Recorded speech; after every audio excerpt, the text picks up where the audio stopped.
Improving your apps, debugging and performance. It's not dark magic. Pulling back the curtain from your style sheets with Aimee Knight. Okay, so I want to start off with this quote. A language that doesn't affect the way you think about programming is not worth knowing. So my talk is going to focus on the CSS aspect of performance and debugging and things like that. So I find with a lot of front-end developers, we tend to dismiss CSS just because, it's not a programming language, it's a markup language. But at the end of the day, it does affect the way we think, whether it be, kind of some like cuss words we say to ourselves or something when it's not working as expected, but it does. It affects the way we think about programming. And everybody's probably seen this GIF, it's the most famous one out there. This is how we feel a lot of times when we're trying to fix someone else's CSS or, write our own CSS from scratch. A little bit about myself. So right now I am actually transitioning. I was working at Warner Brothers, which was a big reason I did this talk. I learned a lot about front end and CSS while I was at Warner Brothers, but I'm actually, as of next week, I'll be starting a new company called Built Technologies in Nashville. I also do a podcast every week called JavaScript Jabber. I used to be a competitive figure skater. I do a lot of lifting. I'm a big runner. I have 2 cats and I drink a lot of hot tea and kombucha. Anyway, so there you go about me. But why did I write this talk and why is this important to me? Why do I think, the knowledge that I've kind of gained is important to share? So first, I think knowledge of internals are really, really important for advanced debugging and performance tuning. And then also in the future, we're going to be able to modify the browser's rendering engine ourselves. Which I'll get into in a minute. And then a little bit about my story. So I spent most of my career as a full stack developer. And in those roles, JavaScript was really the important part. CSS was kind of, as long as it worked and, as long as the site looked okay, it was good enough. It wasn't until I got to Warner Brothers that I realized how poor my CSS skills actually were. I felt really good about being able to debug my JavaScript when I hit certain problems. But with CSS, I felt like I was just kind of blindly throwing darts at a dartboard. It was a lot of guessing. It wasn't systematic like when I was debugging my JavaScript. So what I mentioned a minute ago, so there's something called Houdini, which is a lot of different people coming together from different browser vendors. And what they're doing is they're working together to expose a set of APIs to extend CSS and hook into the rendering engine. So, right now we have things like Bootstrap or Foundation, but those just kind of avoid cross-browser differences. They don't actually normalize them, which we'll be able to do with Houdini. And then Houdini, we can kind of think of it as like jQuery for our CSS. We're going to be able to invent or polyfill new features. I'm going to get started with this. I think low-level programming also is just good for the programmer's soul. I know for me, that's why this kind of stuff is just really, really, really interesting to me. I've always been kind of one of those people who really likes to deep dive. And I find a lot of people who are doing front end and JavaScript heavy, they're kind of asking, well, can't I just use component-based styling? So component-based styling is great. You gain a lot with specificity, but you lose the cascade. And with CSS, it's called cascading style sheets. The cascade is important. Imagine with component-based styling, if you didn't have global variables and you had to go into each component and update a color variable. So, it's actually helpful to have that cascade and have a global variable in your CSS where you only have to update it in one place. And then also, again, the cascade. When you do component-based styling, you're unable to affect children by their parent classes. And this is component-based styling as it is by default. Obviously, most of these libraries have escape hatches, so you can have global variables. So what I'm going to talk about in the first part of my talk, we're going to go into browser internals and how the browser is actually parsing and rendering your HTML and CSS. So we're going to actually talk about the parsing process specifically for CSS in more detail. And then I'm going to get more practical, less theoretical. We're going to go into the common issues that I find a lot of developers face, which would be specificity, positioning, and z-index. So first things first, kind of at a high level, how do browsers actually work? So we're going to get high level and then go a little bit deeper. So first we have the user interface, which is things like the address bar, the backward and forward button, your bookmarking menu, pretty much everything you see in the browser except the window itself. Then we have the browser engine, which is really just a mediator between the user interface layer and the rendering engine. There's a networking layer, which is responsible for making your HTTP requests. So, when you're parsing your HTML and you need to go and fetch your style sheet or your JavaScript. And then we have the JavaScript engine, which we all know what that does, executes and parses our JavaScript. We have the UI backend, which is actually hooking into the underlying operating system to draw things to the screen. Then you have your data persistence layer, which is just responsible for things like cookies and local storage. So I want to start off with the DOM and how your HTML is parsed and rendered. So first we go through this. So when we think about it, if we go a little bit deeper, so when the browser goes and fetches your HTML, it's not actually fetching what we think of as HTML. It's actually just fetching raw bytes off the disk or network. And that process is called conversion. Once we go through conversion, then we take those individual bytes and they are translated into individual characters based on the file encoding. So in this case, HTML. Then we have the tokenization phase. And that's done via the tokenizer. And we can think of the tokenizer as just breaking up that input into valid tokens. So for HTML, it would be things like start tags, end tags, attribute names, and attribute values.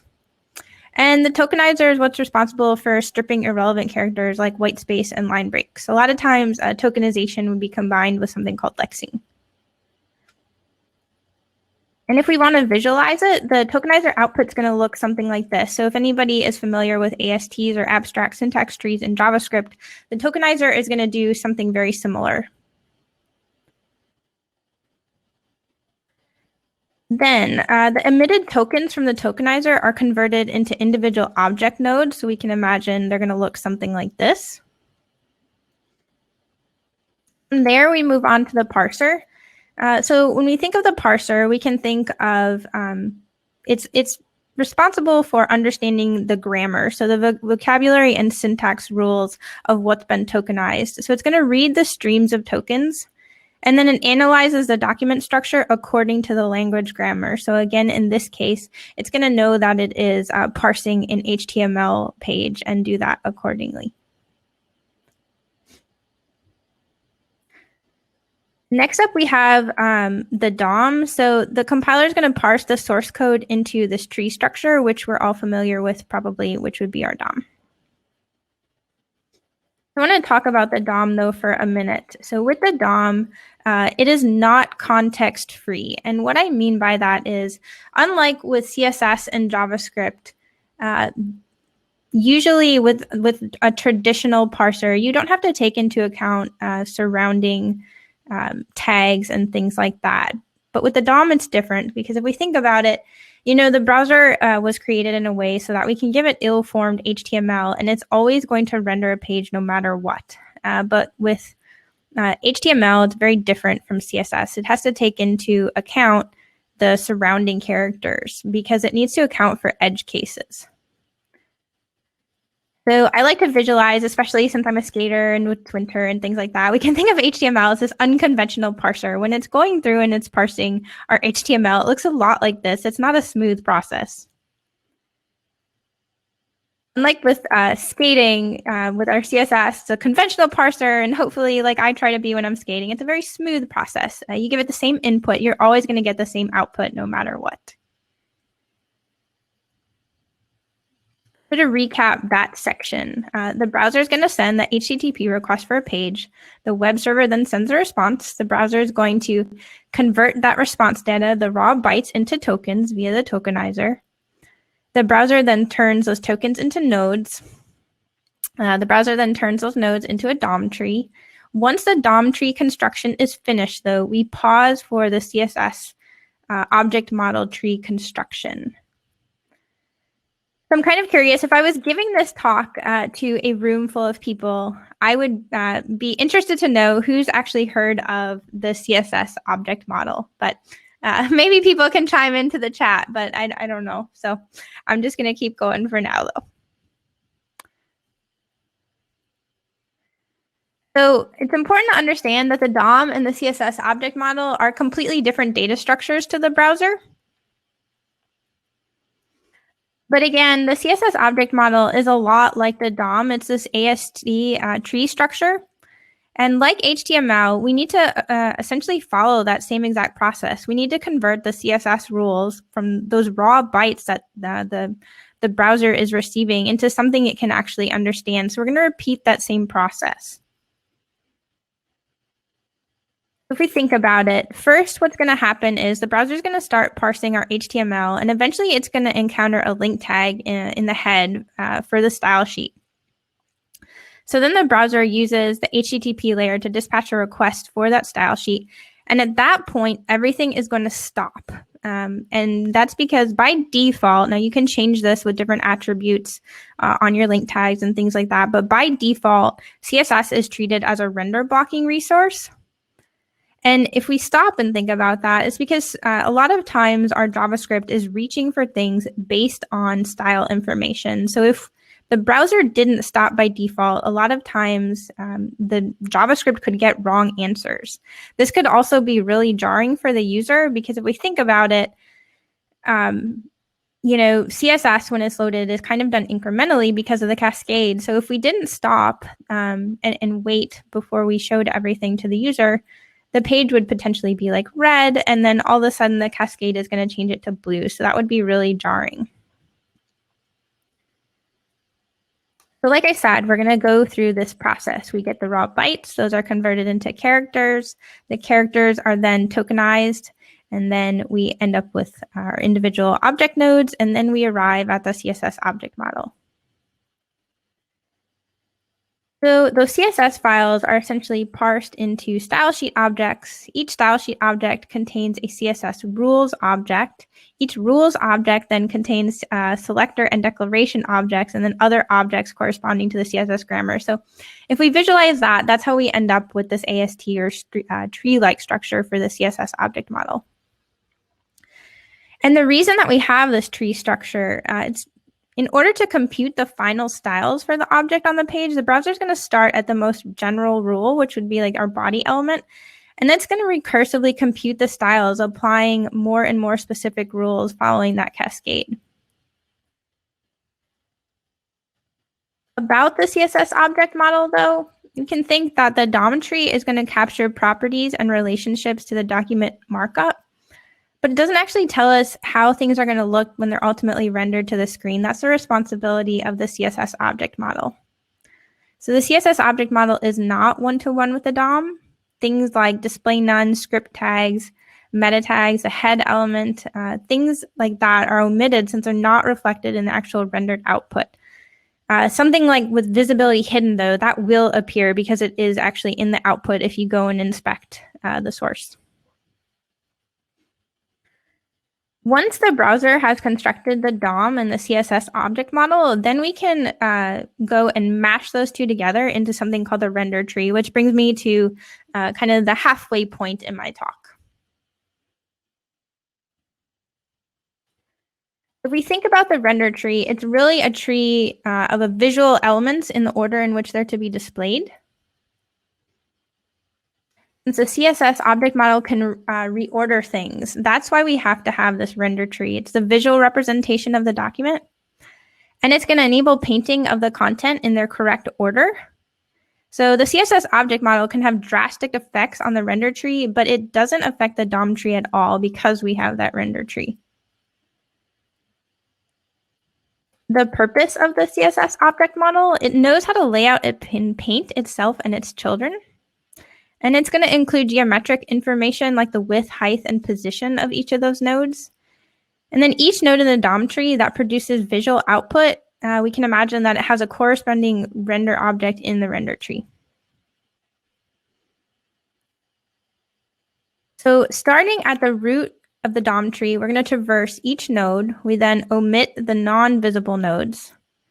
And then for each visible node, we find the appropriate matching CSS object model rule and we apply it. Then we're going to emit the visible nodes with their content and computed styles. And that's how we ultimately output this render tree that contains the content and the style information of everything that's going to be painted to the screen. So I want to talk about the rendering engine main flow and the 3 phases that we're going to go through now. We're going to start with layout. So going back to what I was talking about when we got started with my talk, I got really frustrated with my CSS because I felt like I wasn't able to debug it like I was with my JavaScript. So it wasn't until I started really deep diving into this that I realized, I could debug these things and tune the performance of my styling by using the dev tools. So if we go and we enable if we go into the performance tab and then we can actually deep dive into the layout here and see how long that's taking. But what is layout exactly? It's also called reflow, and it's calculating the position and size of the tree's render objects. And the output of the layout process is a box model, which is going to contain the position and size of every object in the viewport. Next up, we have paint, which again, you can go in and inspect just like you could with layout. Painting is often also called raster sizing, depending on which browser you're looking at. I think Chrome often calls it raster sizing. And it's converting each node in the render tree into actual pixels on the screen. And because of the cascade, we're going to go through multiple rounds of painting. And this could be because of the cascade. It could also be because of JavaScript coming in and changing our styles. And painting is going to include things like text, colors, background shadows, background images, shadows, really anything that's going to be visual, that's not a position and size. If you want to try to tune the performance of the painting time, the first thing obviously is to look at the area of the element that needs to be painted. The bigger the width and height of the element, the longer the painting time. Adding different effects and different properties, that's also going to affect painting time. And I'm going to get into this in a little bit more detail as we keep going, but you want to be cognizant of the different properties that you're using because paint is usually the most expensive component of this render pipeline if we're looking at layout, paint, and composite. So to talk about painting time, I thought this was really interesting as I was digging into things. I read something. Somebody took a floated layout and they converted it to Flexbox and they measured the time it took to paint. So the floated layout took roughly 14 milliseconds, whereas the Flexbox layout only took 3.5 milliseconds. Now, granted, loading your CSS is a very small chunk of the entire performance of your application. But, I wanted to call this out because I find a lot of times front-end developers or JavaScript developers, we're really excited about learning new things about JavaScript, but we're not always super excited about learning things with CSS. But I would really like to argue, that it pays to keep up with your CSS skills, whether it be with like CSS Grid or making sure you're really fluent with Flexbox, because as you can see, it is going to affect the performance of your application. Obviously, too, I love Flexbox because it's, it makes my life as a developer super easy. So painting order is going to follow the follow the order of the elements as they are in their stacking context, which is from back to front. And I'm going to get into stacking context when you talk about z-index. But painting can also be global or incremental. So if we look at this GIF that I have of a Warner Brothers property, we can see where the painting is just done incrementally, where we're only changing the styles of this one region, where we change the background color of the button when we hover over it. So the browser is smart enough, and you can go and, again, inspect this with developer tools in Chrome, but the browser is smart enough to know that it can mark just this only region as invalid or dirty, and it's only going to generate a paint event for that specific reason, so it doesn't have to do this for the entire page. Finally, when we talk about the rendering engine main flow, I want to talk about compositing. Again, just like with layout and paint, you can inspect this in your developer tools by going to, this is a special tab that you're gonna have to go and enable, but you can go into the layers tab. But what is compositing? I feel like hardware acceleration is kind of a buzzword that's thrown around a little bit, but what is it exactly? Well, hardware acceleration is what compositing is. It's rendering different elements of a web page in different layers. So before compositing, browsers would have to use our CPU to draw things, but with compositing, they can actually use a GPU. It's essentially like putting these painted parts that have been gone through layout and paint. It's putting those painted parts together. We can think of it as like the action of flattening all the layers into a final image that's visible on the screen, like Photoshop layers. So rendering performance, when we talk about these different phases, I want to take a minute to talk about which properties are going to affect the different phases because it's not always super apparent. And you want to be cognizant, like I said, of which properties you're using because some are going to be more performant than others. So adding a new DOM node is going to cause a relayout and repaint of the parent node. Major changes like increasing the font size of the HTML it's going to cause a relayout and repaint of the entire tree. So that would, definitely cost you on performance. Changes to an element's color is only going to repaint that element, kind of like you saw with the hovering over the button. And then transform and opacity, those are currently the only properties which only trigger a composite. So, with CSS, there's a lot of different ways to do the same exact thing. So you could potentially mark something as visibility hidden. You could mark it as display none, or you could set the opacity to make the element disappear. And because, now we know that opacity is only going to trigger a composite, if we are able to use that, that's going to be the most performant way to hide the element. So to summarize this section, the browser is smart enough to try to do the minimal possible actions in response to a change. And layout is always going to trigger a paint event since changing the geometry of an element means the pixels need to be fixed. So now I want to get a little bit more practical. Have you ever moved something around? I'm sure we all have. I know I used to hit this all the time. And the page breaks and you have no idea why. It's really frustrating. And as someone who's been a developer for roughly 3 years, I came into this from a completely different career as I used to be a competitive figure skater. It was interesting to me when I first started programming that CSS seemed really easy, just changing like the background color of an element or something like that. That didn't seem scary at all. JavaScript was the scary part to me.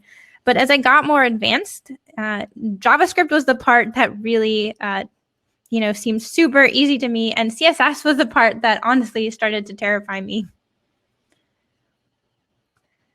But I found this quote and it got me thinking. The amateur software engineer is always in search of magic. And I know for me, a lot of times we would say, well, CSS is just like, it's this magical thing that doesn't make any sense. And that's kind of why, it's not necessarily worth knowing. But I think that is not the case. So let's talk about specificity. We probably all know it at a base level if multiple CSS selectors are targeting the same set of HTML elements, and if the CSS selectors are trying to assign the same property or properties to that HTML element, then the selector with the highest specificity value is going to win.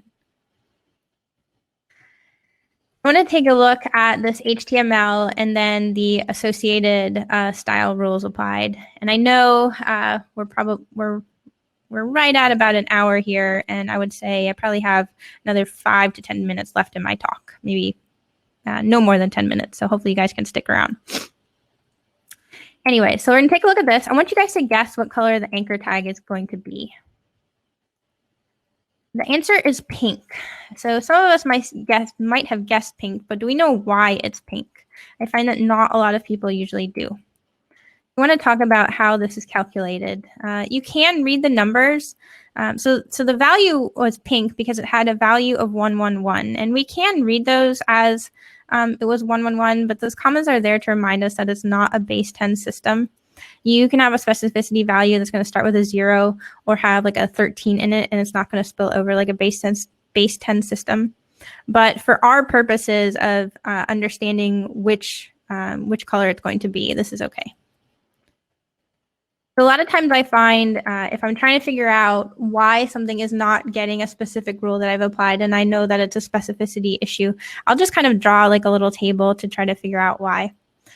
So you may actually want to like write down your calculations. So the reason it's pink, we give it 1,000 points if it has a style attribute. And obviously that HTML did not have a style attribute, so we don't have that.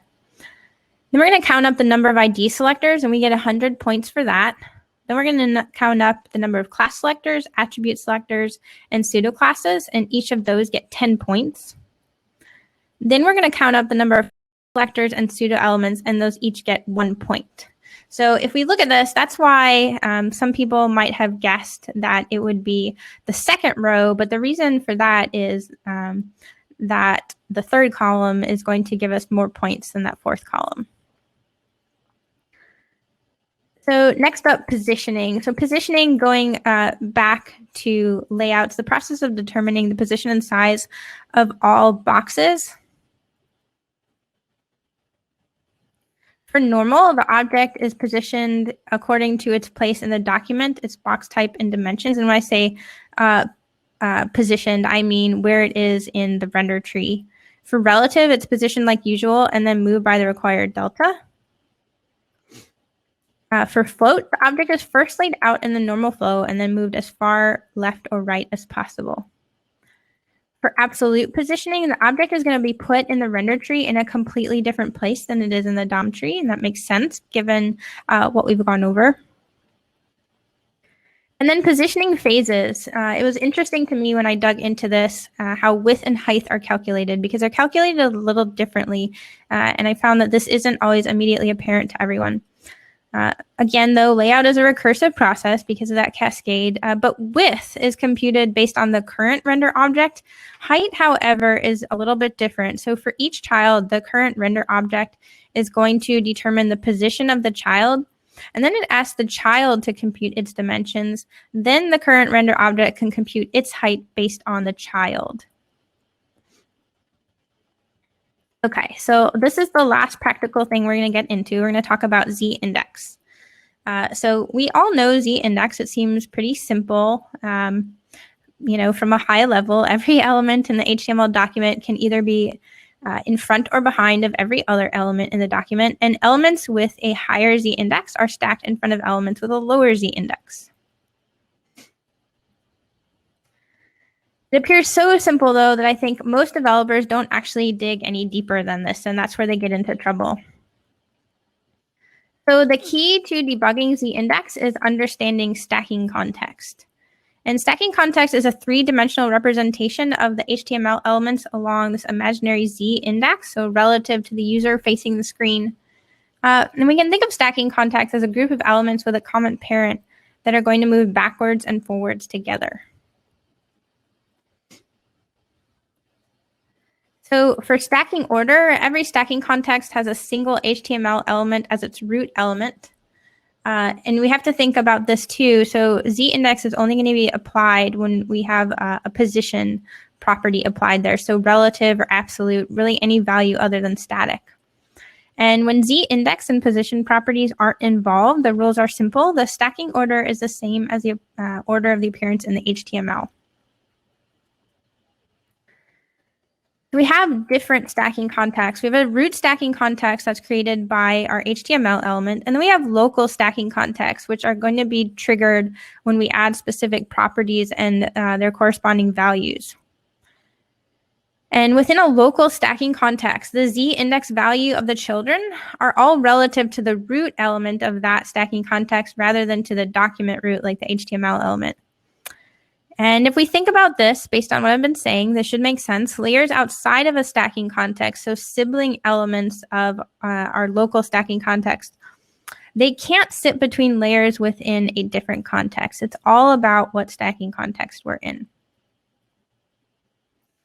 Obviously, higher values are going to be stacked in front of lower values, and auto z-index values, those are stacked just according to their appearance in the HTML. I have a huge surprise for people, and I find even very senior UI engineers often get tripped up with this. Z-index is not the only property that's going to create a new stacking context. Opacity, when its value is less than 1. Filter, when its value is anything besides none. Mixed blend mode, when it has a value for anything besides normal. And then applying different transforms, those are all going to create new stacking contexts. So the trick to debugging your z-index is to be able to spot when the new stacking context is formed. You want to be able to look up that ancestor tree and be able to spot the new stacking context. And then we have this number. It's the max sign value of a 32-bit integer. So if you're trying to give your stacking, if you're trying to set a z-index to something like 3 billion, it's not going to work because you're actually limited on the browser's programming language. So that's the max value that you can give something as you can set a z-index to, which isn't always immediately apparent to some people. So to sum up my entire talk now, let's go back to the very beginning. First, we're going to construct the DOM by parsing the HTML. Then we go and request our CSS and JavaScript resources. But if the scripts are synchronous, they won't be executed until the CSS is received, since by default, CSS is render blocking. So then the browser goes and completes the CSS object model construction to unblock the JavaScript engine. We then execute our JavaScript. The browser then, after the JavaScript is done, merges the DOM and the CSS object model together into the render tree. After that, it's going to run layout, paint, and composite. And I want to leave you guys with this. So I think computers are good at following instructions, but not at reading your mind. So hopefully now you guys realize that your CSS can be debugged systematically, just like you can with your JavaScript. And we should now be feeling a little less like this and a little bit more like this. If you guys have any questions, since I know we're close on time, you can tweet at me, or you can find me on GitHub. And you can shoot me an email based on my website there. Thanks for watching.